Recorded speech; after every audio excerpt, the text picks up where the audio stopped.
Fascism is a cult of the leader who promises national restoration in the face of supposed humiliation by immigrants, leftists, liberals, minorities, homosexuals, women, in the face of what the fascist leader says is a takeover of the country's media, cultural institutions, schools by these forces. And that's why you need a really macho, powerful, violent response. The fascist leader says he will solve the problem. Fascism is right-wing by nature. It's based on ultranationalism. All nationalism involves a mythic past, but then there's the fascist mythic past. In the past, we were great. Wherein did our greatness consist? In our military. And in the past, the dominant racial group ruled over others.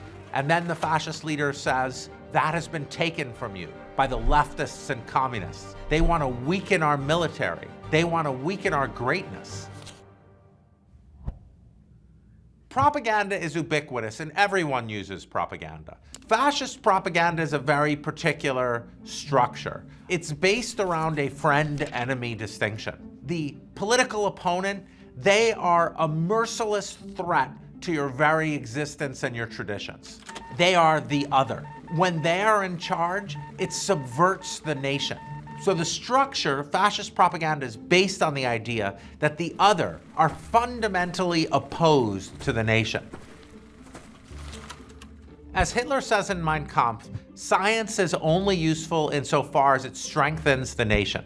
Fascism is a cult of the leader. It involves the leader setting the rules about what's true and false. So any kind of expertise, reality, all of that is a challenge to the authority of the leader.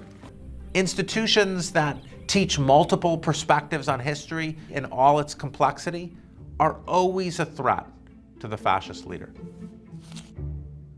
The center of democracy is truth. You're not free if you've been lied to. Because equality in democracy doesn't mean we all have the same amount of money. It doesn't mean we all have the same car. It means political equality, that each of our voices matters the same. And political equality means speaking truth to power. If someone really powerful is humiliated when they're caught lying, that's the core of political equality. So if you're gonna rip the heart out of democracy, you get people used to lies. Everywhere around the world, no matter what the situation is, in very different socioeconomic conditions, the fascist leader comes and tells you, your women and children are under threat.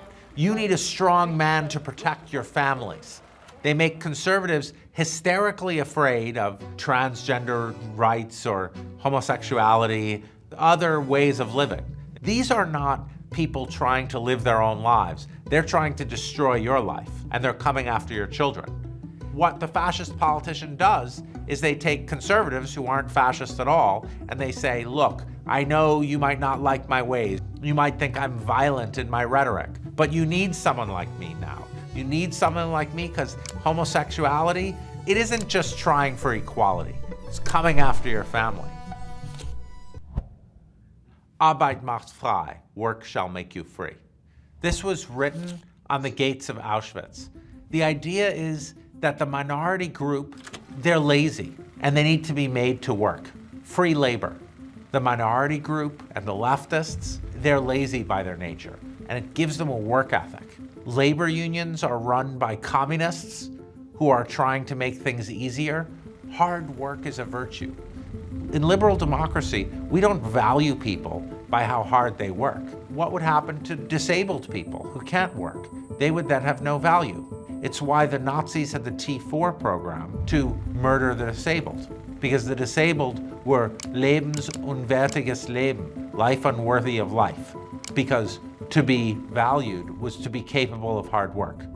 Each of these individual elements is not in and of itself fascist, but you have to worry when they're all grouped together. When honest conservatives are lured into fascism by people who tell them, look, it's an existential fight. I know you don't accept everything we do, you don't accept every doctrine, but your family is under threat. Your family is at risk. So without us, you're in peril. Those moments are the times when we need to worry about fascism.